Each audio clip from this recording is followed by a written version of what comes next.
Hello folks, here we are with our second video on mules.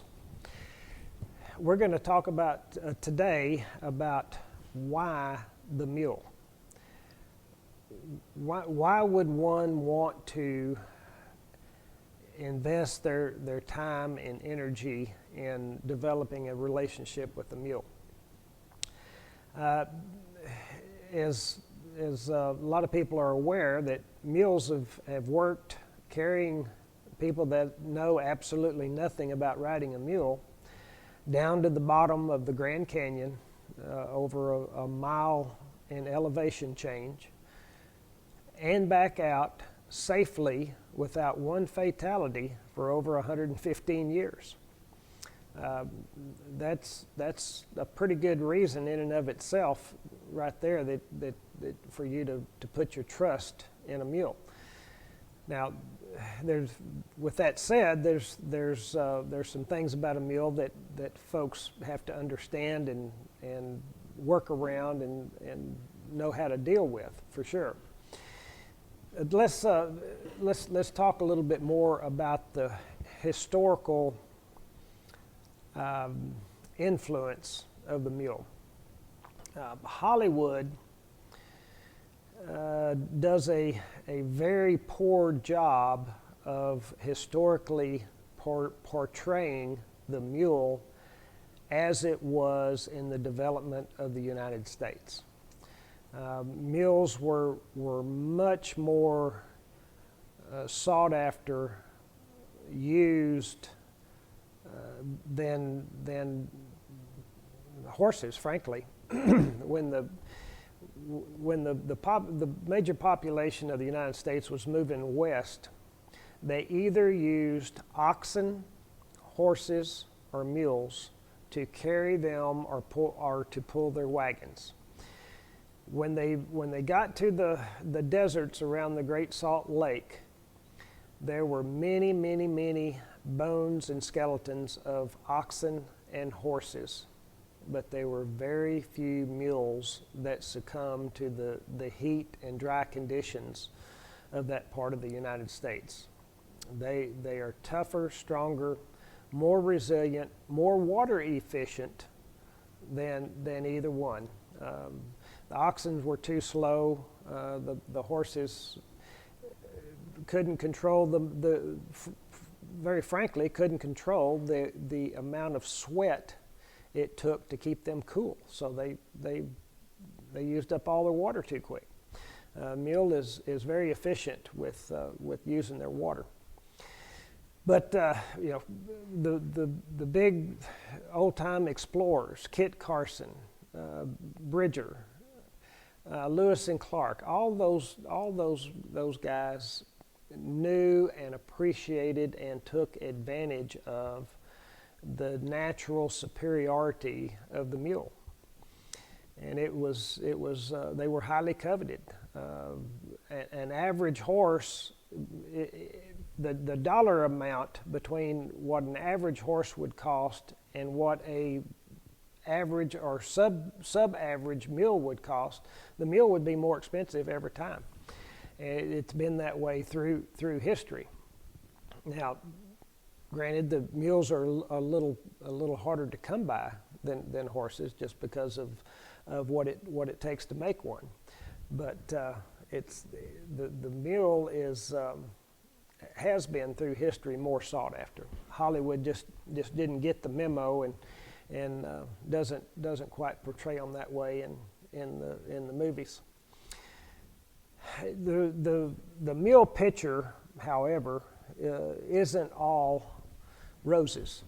The mule is definitely a more difficult animal to develop a relationship with. Particularly if you have had a lot of or a lifelong experience with horses. There's enough difference in the mule that it really challenges folks that have had horses a long time, and it's not their fault that happens. I have lots of folks that come to me for mule training that have had horses 15, 20, 30 years. They cannot help when a certain set of circumstances come up. They cannot help but draw on their subconsciousness. They cannot help but draw on what has got them through that set of circumstances in the past. Well, it just doesn't work with a mule. Those approaching or working through an issue like you would a horse most of the time will not work with a mule. A mule is much more full of reason. He is a thinking animal. He is an animal that will not knowingly do anything to hurt themselves. You whip and spur a horse hard enough and fast enough, you'll run him off a cliff. You can't pull a mule off a cliff with a freight train. It just will not happen. He will not do anything, whether it will or not. If he thinks something is going to hurt him, he's not going to do it. And that's where we have to understand the mule. We have to build trust in the relationship with the mule. We have to establish trust with that animal. In short, he's got to know that we're not going to have him for supper that night. And that sounds a little extreme, but when a mule is afraid of you as a human, that's what he's afraid of. He's afraid that you're going to eat him.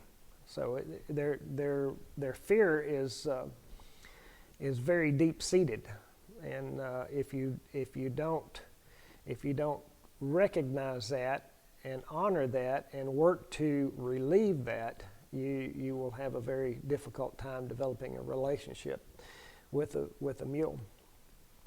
It takes lots of patience to train a mule. When trying to get a mule to complete a given task, most folks will give up about 15 seconds before the mule would have complied and done what you were asking.